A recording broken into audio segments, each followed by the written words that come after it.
Verity, great to see you again. Welcome back to Popternative.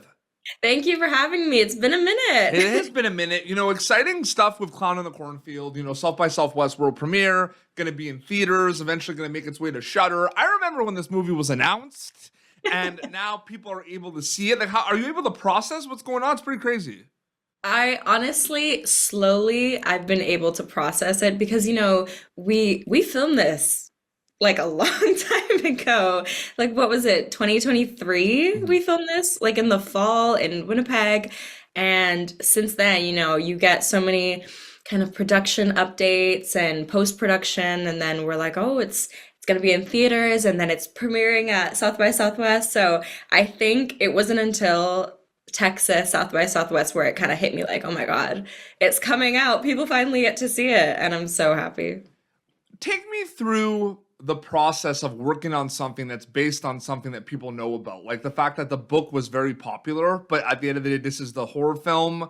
There's going to be kind of, doing it justice is probably going to be in the back of your mind. But like, what was your relationship with the original source material, with Adam's book specifically? Yeah, I read the original book. I loved it. It was such an easy read. I read it in one day, and I remember going into the first table read with Eli and the rest of the group. And obviously, there is that kind of weight of doing the book justice, especially this book since it has such a cult following. You really want to do it well. And I mean, there's so much amazing material to use from the book. So obviously, it's easy to grab stuff, but with a feature, you do have to condense things. So you wanna hit all the beats and have all those kind of um, moments of climax and peaks and everything like that. But I think with this, we really just wanted to have fun with it and tell the story as much as we can. But with this, with Eli, he's a big comedy guy, and we wanted to hit those tones and hit those marks for him, and still have the essence of the book and the essence of the characters. And I know for me especially, there is differences with characters in the book. They read differently. Ronnie's a blonde, and Janet's, everyone looks different. Yeah. So there is that going into it, but we all kind of were very, very strong in the decisions we chose to bring. So I think it turned out really well, and I think people will be happy with it. I start to think about these things a little bit more because I'm making films, and I find it interesting because there's going to be sequences that we see, in the movie that, on screen are like 2 or 3 minute scenes, but like, that those scenes might have taken you like most of the day or a couple of days to film. When you Yeah. have those big scenes in movies, right, that take a longer time, do they feel like their own mini movies, or do they feel like a big part of like the overall process of the film?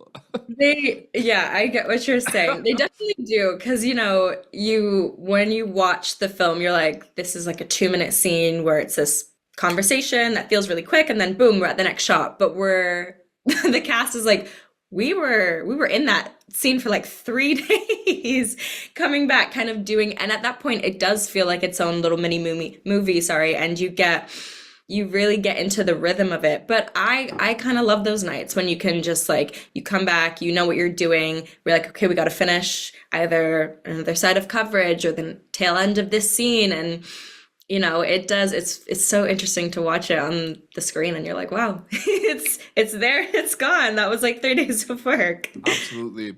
Last time we spoke was for Elevator Game on Shudder. Now we're talking about Clown and Cornfield, which is eventually going to be on Shudder. I mean, two horror movies. What have you learned the most about working in this genre? Because I think last time I talked to you about the fact, like, what do you like about the genre and everything, but like, what have you learned about working in horror movies specifically? Yeah, I mean, I love working on horror movies. I find it so fun. I think one of the main things I've learned is just the, I mean, every movie takes a lot of work ethic and dedication, but specifically with horrors, there's so much going on behind the scenes with the crew, with production design, with costumes specific, with special effects. Like it really does take a village, and I give so much props to the crew, specifically on Clown. Everyone worked their butt off with this, and I think that's what made it so amazing, is that everyone equally wanted this project to turn out amazing. Absolutely.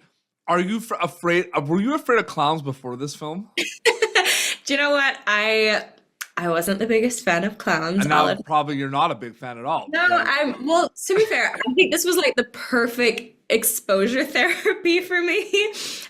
One of the first ever horror movies I saw, which very interesting choice from my parents, but it was the original It movie, which probably was the setting for this fear that I had. But I do think this was good exposure therapy. The first time I saw the Frendo was on set. We had no formal introduction. I saw him from afar and I said, okay, this is what the next couple weeks are gonna be. But yeah, I did have a little fear. And I do want to kind of ask a couple more questions too. Is like, you know, the slasher component is good. We're seeing a lot of films that have like comedic moments in it and everything, and there's this genre bending component of it. What's it like reading the scripts and then seeing that kind of genre bending and like all the different elements of like slashers and horror movies and comedies kind of come to life on screen for you specifically? Yeah, no, I remember the first time I read the script. I absolutely loved it. I thought it was so funny, but it just has so many elements to it that I think make it so interesting. And you know, Eli and Carter did such an amazing job with it. You know, it's got heart, it's got a bit of love, it's definitely got the comedy, it has the suspense, and I think that really, for me at least, it really came to life during the table read, the first table read we did, and Eli was very adamant on, you know, we're teenagers. And I think the writing for that was done so amazingly and naturally for the youth genre. And it didn't seem, because I think a lot of movies sometimes it's hard to write for teenagers because it's such a niche thing that only really they would know. And you know, I think it was done so well with this film, and it feels really natural. I love horror movies. We love horror movies. They're going to be able, like, so, like, it had its world premiere of South by Southwest, going to be available in theaters in May, and then eventually it's going to be on Shudder. And then they're going to be able to do the Verity Marks Shudder doubleheader with Elevator Game and Cornfield. There we go. Which is awesome. Verity, always great chatting with you again. Congratulations, and thank you so much for your time. Thank you so much for having me. It's always so fun catching up with you. Your Instagram is just your name if people want to keep update with everything. Yeah, Verity Marks. Awesome. Well, this has been Popturnative. YouTube.com/Popturnative for previous episodes. Until next time, it's Verity Marks. We can catch him on Cornfield and Peter Beats. Signing off. Thank you for tuning in to Popturnative. Make sure to check out our past episodes of Popturnative on YouTube. This has been an Autograph Communications production.